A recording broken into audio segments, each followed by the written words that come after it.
One of the most common questions I am asked by people who are thinking about starting their own transcription business is, how can I get my own clients when I don't have any experience? So I want to tell you about how I got my first client and how that very first client and experience set the trajectory for my entire business up to this day. So it was 2008 in July when I decided I wanted to start a sermon transcription business. The first thing I did was ask my daughter to help me create a website. Microsoft had a special deal running at the time where you could create a website for free, and they would host it free for an entire year. So I thought that was perfect. I could try it out for a year and see what happens. So we created the website, and then I sat there and started staring at my phone, just waiting for it to ring. And of course it didn't ring because I was a nobody, and people probably couldn't even find my website if they went as far back as the 5th page on Google. So I was a little bit discouraged. Actually, I did get one phone call. I always forget to tell this story. I got one call by a pastor, and he asked me a couple of questions like, how much does it cost and how long does it take? All the normal questions. And the last question he asked me was the absolute worst question he could ask me, because he said, this is really interesting. How long have you been doing this? And I'll never forget answering him and saying, not long. It was a bad conversation, and I never did get him as a client. So after waiting for people to contact me through my website and getting contacted by nobody, I finally decided I was going to have to take matters into my own hands and try to find clients on my own. So I decided I was going to go online, and since I wanted to do sermon transcription, I was going to go online and study church websites to see if I could find some clients. Specifically, going to try to find churches that already posted transcripts on their website. So I was going to look for two things. One, are their transcripts messy? And two, are they behind on posting the transcripts on their website? So if I looked at a church website and their transcripts were nice and clean and formatted nicely, and they had been posted on their website within a week after the sermon had been preached, then I didn't contact that church. There was no point. But if I found a church that was way behind on posting their transcripts a month or longer, or some of their transcripts were messy, or they weren't formatted very nicely, or they had typos, anything like that, then I would contact them. Well, I came across this church that had some transcripts with typos. So I thought, okay, this is a good one. So I sent them an email.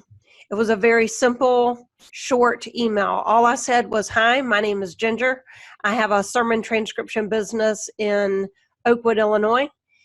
I was looking at your website, noticed that some of your transcripts have typos.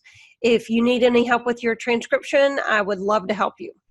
It was very short, to the point, and I sent it off, and I'm not kidding, within a very short amount of time, I heard back from the executive assistant to the pastor, and she said, oh my goodness, we need help really badly. We've needed help for a long time. And she said, what do you charge and when can you start?